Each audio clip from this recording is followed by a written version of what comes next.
All right, on this episode of Bowks Talking Bouts, excited to be talking to an individual who's prominently featured at BYB 11, Brawl and Dural going down, and that happens on August the 27th. We have Kallia Kourouni taking on Jessica Link, and happy to be welcoming Jessica onto the show for the first time. How's the training and everything going into this one, Jessica? Hey, it's going. It's getting to that point where I'm ready to be done in the gym. You know, the week prior is it's pretty exhausting, pretty intense. So I'm ready for next week. Yeah, and taking on someone who, I mean, an experienced fighter, but making their bare-knuckle debut, a former pro boxer. Like, is there a certain level of game planning you can do for a fight like this? Or are you someone that does that anyway, like the tape study on the opponents? Like, what's the, I guess, game planning process like? Yes and no. We'll try and watch maybe the most recent couple of fights if they're available, just to kind of see how they move. But so far, even with her having as much experience as she does, even though she is very aggressive, she comes forward and she doesn't stop. Even though she is very aggressive, she looks very strong. Her movements are honestly kind of similar to some of my previous opponents. Some of their just the way they move is kind of similar. So me being long, I mean, my fighting style really hasn't changed much. We kind of look and see what might happen, but you never know what's going to happen. I mean, especially with this being her bare-knuckle debut.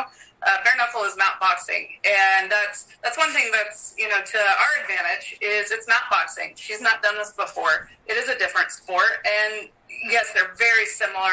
You're going to use a lot of the same skill set, but it's not the same. So I feel like that is definitely advantageous on my end because I have done this. Yeah, and kind of like a newer experience in a pseudo sense, just being in the Trigon there. Do you think that's going to be much of a difference? I think a lot is made of the, you know, astonishing finishing rate that happens in there. You talk about your style being long. Is that especially going to be paramount in this one, being that the parameters are a little tighter? I'm really excited for the Trigon. Like I said, this is not my first bare knuckle, but this is my first experience with BYB. And I'm very excited for the Trigon because prior to getting with my current boxing coach and strictly just kind of focusing on boxing, my main practice was Muay Thai. The clinch is where I've done almost all of my damage in my previous fights. The cuts I've inflicted, the damage I've done, most of it came from the clinch. So I'm very excited. I enjoy clinching. It's second nature to me. And to be in there with someone who, I'm sure she's been working on clinch work, obviously. She knows what she's getting into. She knows clinch is an option, but it's not what she's worked on. That's just not been her sport. So for me, I'm very excited because you get in those tight corners, that's where a lot of the clinch work comes in. So I'm very excited to try it out. It might be awesome. It might be terrible. I don't know, but I'm excited to find out. Yeah, that is fair. More of that like competitive muscle memory kind of dynamic in your favor, I would think, just like you talk about the familiarity with the clinch positions, and as much as your opponent is probably working it in, you know, the sense of, you know, like the training and stuff like that, just the live competition I feel like would be like a different kind of thing, just like it has like its own distinct kind of muscle memory, so that would, you know, look like an advantage for you. Absolutely. And that's kind of how we've looked at it is, you know, she might have learned some great clinch work from some great coaches. I'm sure she has. You know, that's what you do as a professional. You practice appropriately, you work with the right people. But until you've done it for a certain amount of time, it's not going to be instinct, and you won't have the muscle memory for it. So it doesn't matter how much you practice prior to a fight. My coach has told me today, he told me, he was like, hey, you know, you should probably take a rest today. He's like, you were a little bit sore. He's like, and he even told me at this point, you're not going to learn anything new. You're not going to improve on anything at this point, so it doesn't really matter. Just move around, do your cardio, because at this point, you're not going to learn anything new. It's if you either are going to do it or you're not, and if it's not muscle memory by now, it's not going to be yet. Yeah, and just talking about the last bare-knuckle fight there, just, you know, getting the victory over Crystal Pittman and everything like that, getting the first victory in bare-knuckle boxing competition, good victory there in April. Like, what were your thoughts on the performance overall? Was that, like, an especially, you know, cathartic, significant win for you? Like, how did you, I guess, rate the performance overall there? I was pretty happy with it. There were definitely definitely some things that, everyone's going to be critical of themselves when they go back and watch. They're going to see things like, oh, why was I doing that or not doing this? But overall, I was happy with it. I was told to use my jab and keep her off of me, and that's exactly what I did. And then when we were in the clinch, same thing as my prior fight, I'm pretty sure I think I cut both girls in the exact same place just from being in the clinch. That's just from years of doing Muay Thai with the same Muay Thai coach. Definitely shows when I get in there and clinch. But we tried to work on staying long and using my range, which won't be as significant in this fight. I am going up a weight class, but I believe I am still a little bit longer, but not by much. But honestly, at the end of the day, my skill set isn't going to change based on who my opponent is. We might put emphasis in one area more than another, but we're not necessarily worried about what she's going to be good at. We're focused on what I'm good at. And that's, at the end of the day, that's all you can do. Because she might come out and have a whole new skill set we've not seen before, but it's not going to matter because we're working on my skill sets, not worrying about hers. Yeah, and in terms of where you're getting in that work, like just kind of checking out the Instagram, seems like Evolution Fitness Studios is like one of the primary kind of spaces. Is that where you're mostly getting in work ahead of this one? Yeah, so I actually work there. That's kind of, I work at a couple gyms, but primarily that's my job. I'm there like 5 days a week. The owner and head coach there, his name is Tyler Stenson. He's primarily my strength and conditioning. When I do Muay Thai, or I did an MMA fight recently, which I'm not an MMA fighter by any sense of the word, I would love to be. It's just not my forte. But he is who I work with on that. I do have a head boxing coach that I work with as well outside of that, but I pretty much live at Evolution just because I work there, I do classes, I have personal training clients, and my coach is there. So I'm there quite a bit.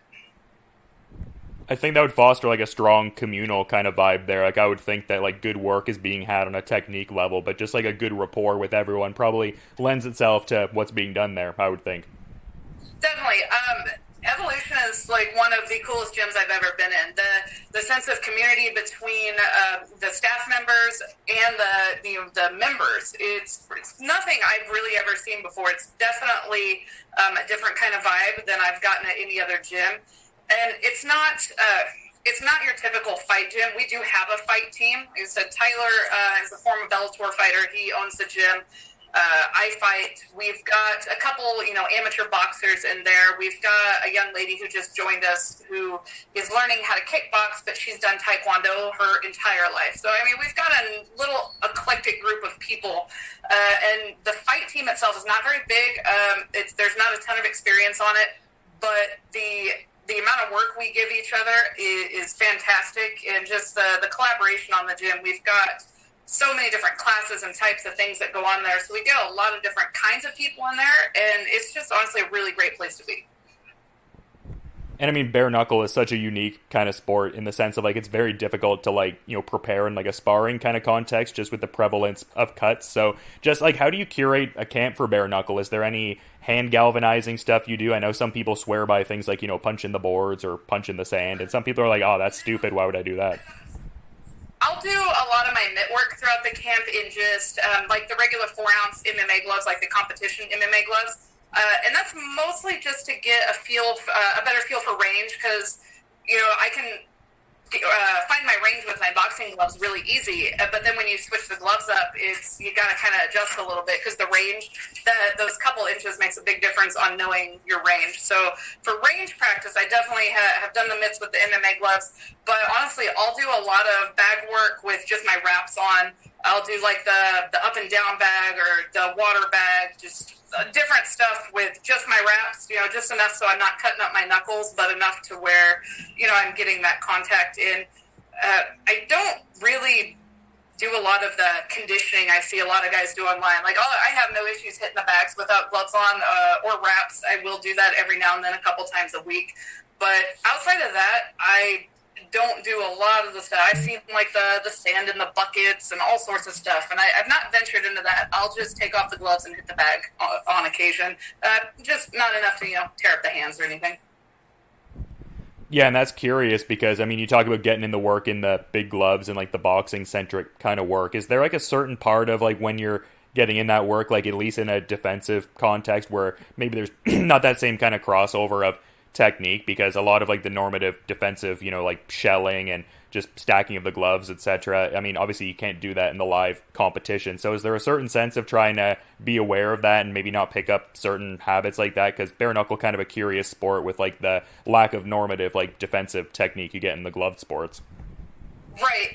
Again, that's where those 4-ounce MMA gloves come in really handy, especially since I've done the MMA training before. So, and my partners, most of my partners are MMA fighters. So the blocking you're going to do with bare knuckle is almost identical to the blocking you're doing with MMA, because the gloves aren't big. You're not covering your whole head with your glove. So the blocking on that aspect is pretty similar. So that's not a real new thing for me to learn with crossing over into this sport.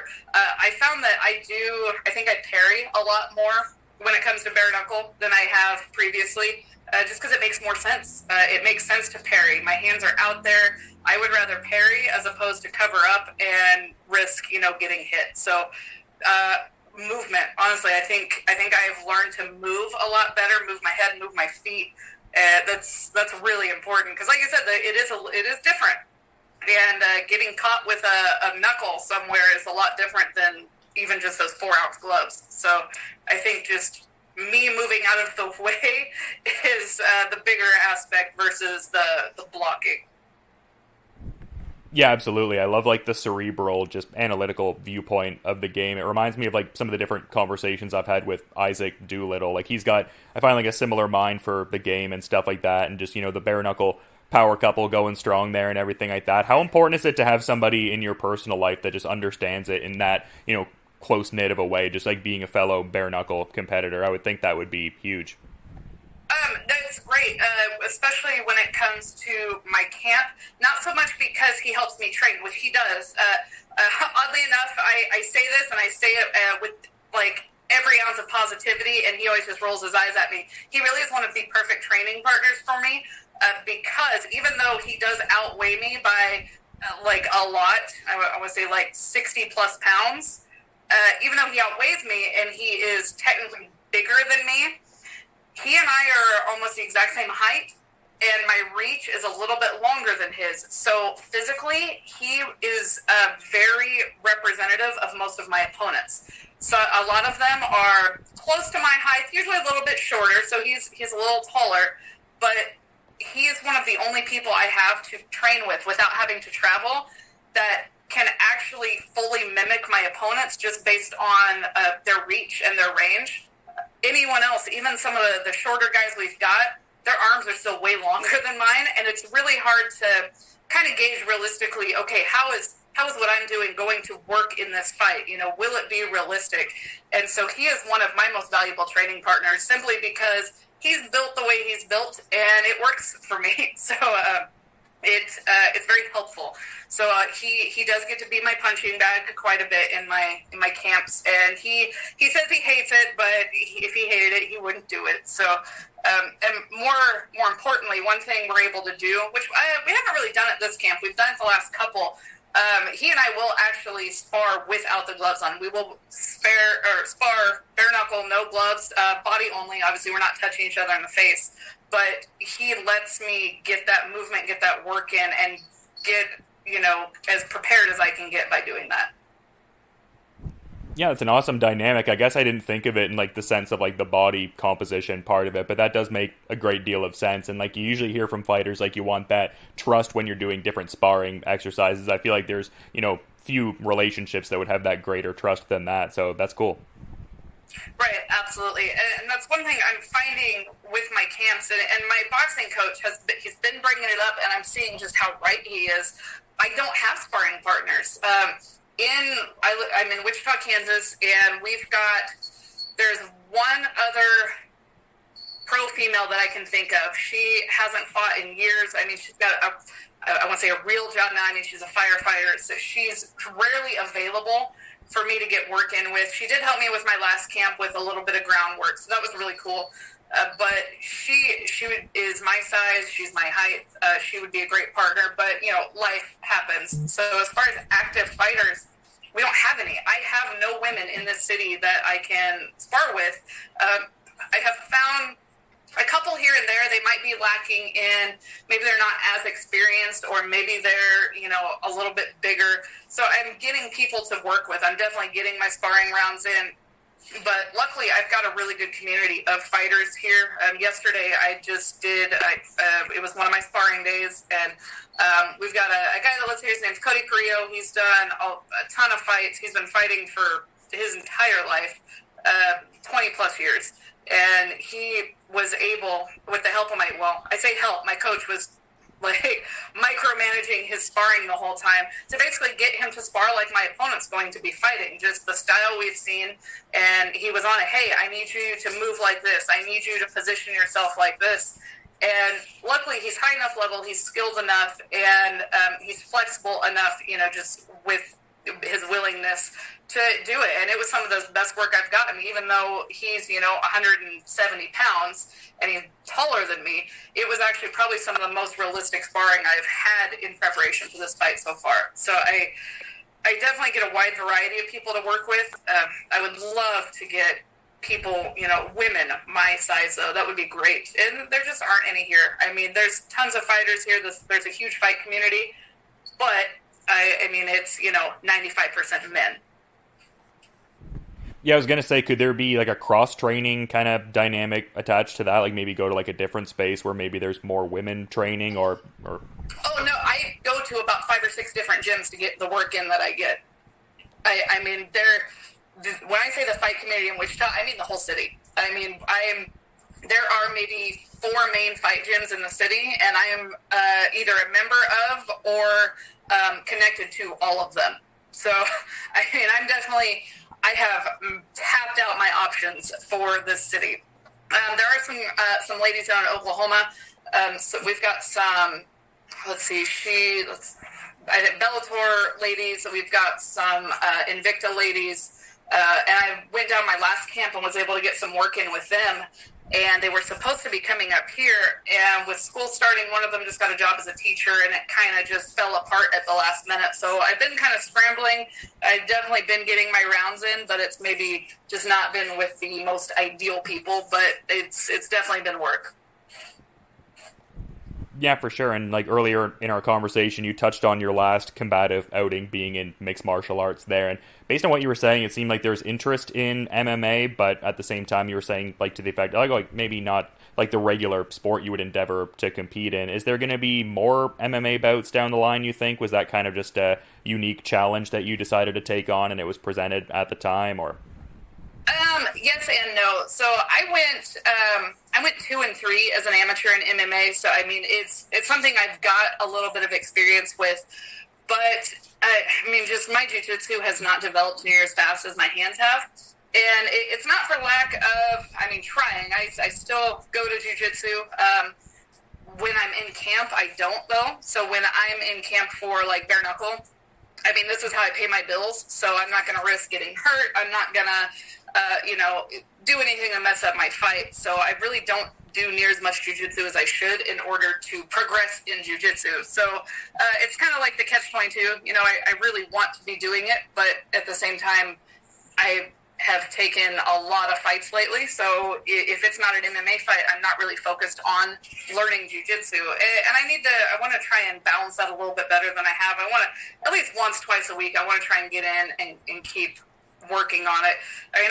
I've been doing jiu-jitsu for like 5 years. I'm a blue belt. I've got a ground base of knowledge, but it's just not developed as far as, practicing it, putting it to use and using it day in and day out with the sparring, or the rolling, and just, I don't do it enough. So I'm definitely not opposed to MMA, but having it possibly interfere with the sport that currently pays my bills just hasn't really made sense. It does seem like you have that traction in bare-knuckle, just having competed with BKFC previously and now BYB, so like 2 of the, big domestic players for sure, so I would think you would want to keep going in that circuit for sure. Yes, absolutely. I'm set, obviously, next week I'm going to fight, and that wasn't really even the fight I had been discussing with BYB. We had been talking about setting something up for November, And this came up, last minute. Hey, we have this opening, so I was more than happy to take it. So I'm already looking at, when I should be fighting again in November.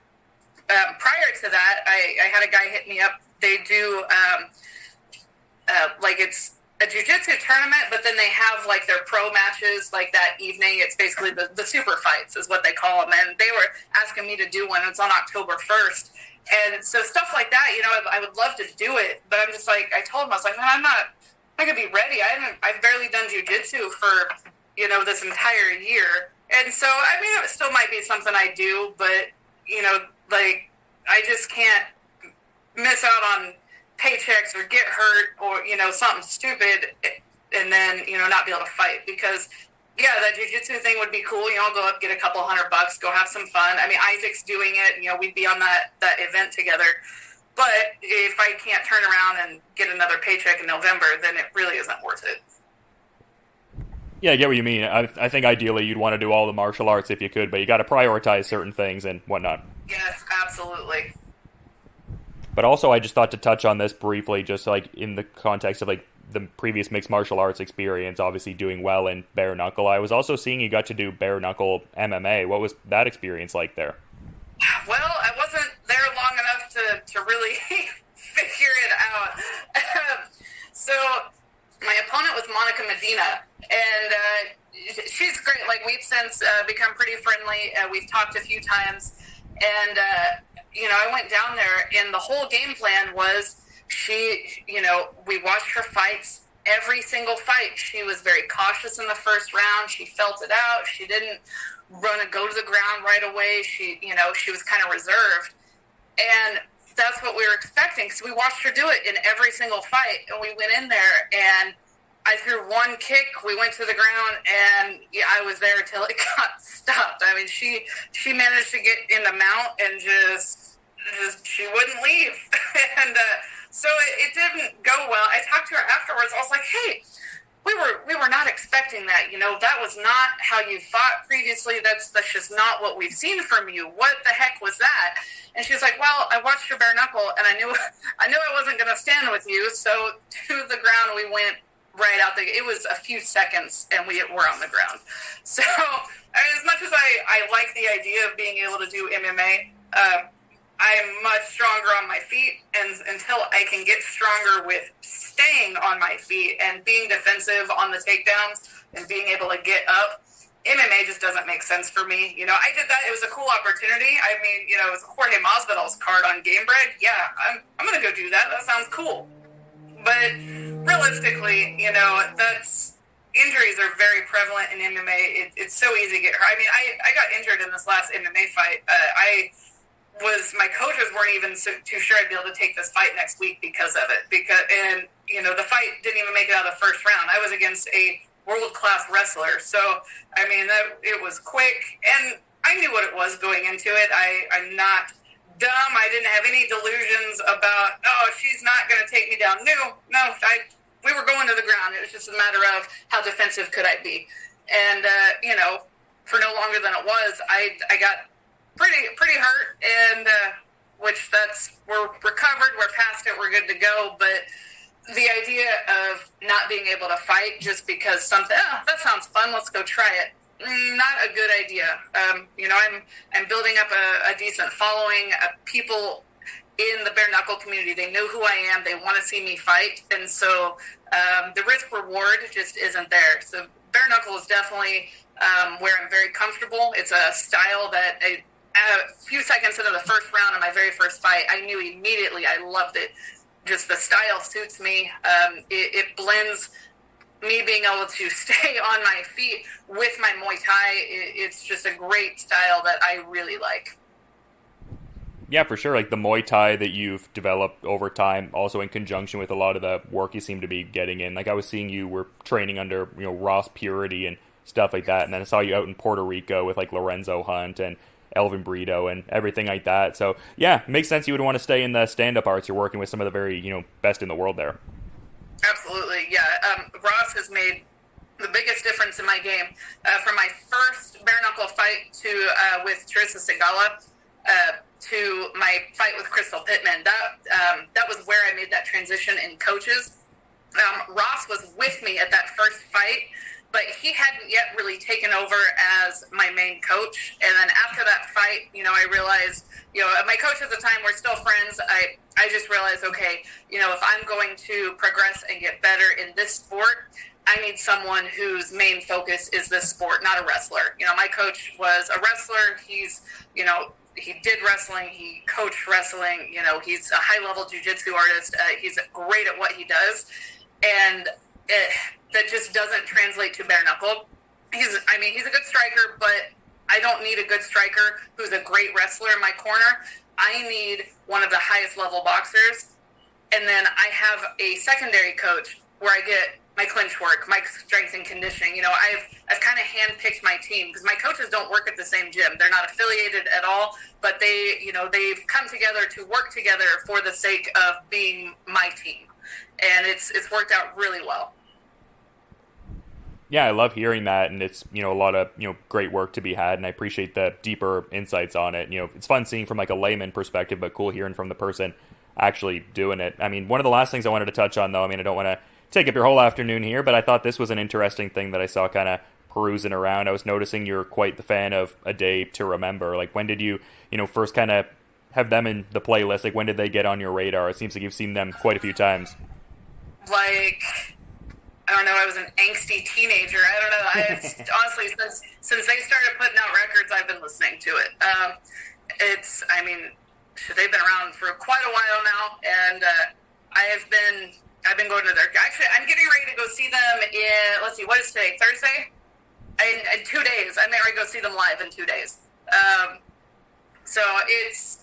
Yeah, they're definitely always on the playlist all the time. Yeah, they put on a really good live show, too. I saw them, quite a while ago now. I guess it was probably about a decade ago or so now. But the vocalist, ran out in, a big inflatable ball and stuff like that, and just great energy. It's just so exciting. There's always different stuff going on, and I'm also just kind of a squirrel. All the bright colors and fun stuff going on. There's just a lot of stuff to look at. No, they put on a great show. Actually, I took Isaac to go see them, it was probably last fall. I remember it was kind of sucked being outside.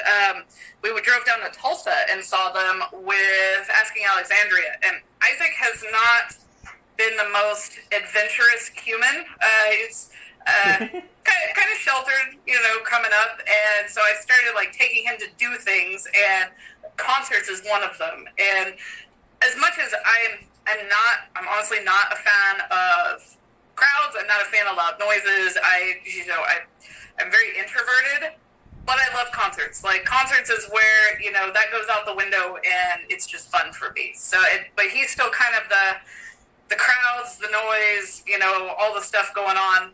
He enjoys it, but he would much rather sit up in the stands and watch, which is fine, but there are some bands where that's not an option for me. So is he going to go to this show this weekend and disrespect his surroundings, or maybe not so much? I will be disrespecting my surroundings by myself. He has his son. He'll be in Manhattan with his son this weekend. So I will be all by myself on that. I tried getting one of my coaches to go. I asked Tyler, I was like, hey, do you want to go with me? And he's like, no. I'm like, man, I invite him to go everywhere with me. I'm like, hey, you want to go? No. And I was like, man, I'm going to stop inviting you places. You never go with me. Yeah, well, I hope you have fun there at A Day to Remember, and this next upcoming fight is going to be a night to remember, I think. So, yeah, I appreciate you coming on and giving great insights, but again, I don't want to gobble up the rest of your day. I imagine you have other things to do, so to that point, is there maybe anything you want to add as a parting thought as we're wrapping up? I just want everyone to tune in and watch. I'm going to be, the co-main event, BYB 11 Brawl and Dural Day. It's going to be on their YouTube channel for free. You don't have to pay for it. You don't have to do anything crazy. There's no pay-per-view, no channel you got to buy. It's free. Tune in and watch it. I'm doing some funky, weird stuff on my walkout just because I can, because I like weird stuff. So definitely tune in and watch. It's going to be stupid, and I don't care if people like it or not. I'm going to have fun. Well, I was intrigued by this fight, and now I'm intrigued by the idea of this entrance here. But to reiterate, I appreciate you making some time and coming on the show, and just, you have a good rest of your day, and looking forward to checking out the fight, too. Absolutely. Thank you so much.